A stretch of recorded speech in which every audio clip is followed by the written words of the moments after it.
I spoke with Prime Minister Netanyahu this morning with a phone call that was organised overnight. I expressed Australia's anger and concern at the death of Zomi Frankcom.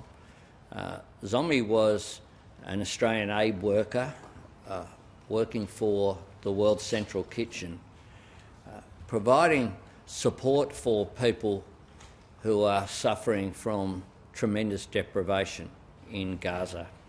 This is someone who was volunteering overseas to provide aid through this charity. This is completely unacceptable.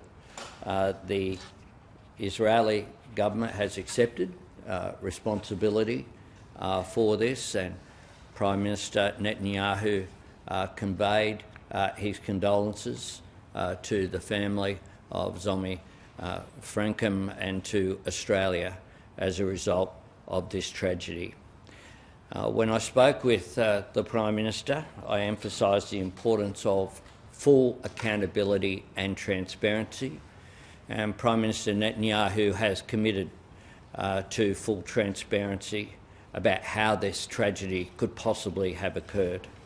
There is a need for a thorough investigation into what happened here, and Prime Minister Netanyahu committed to that.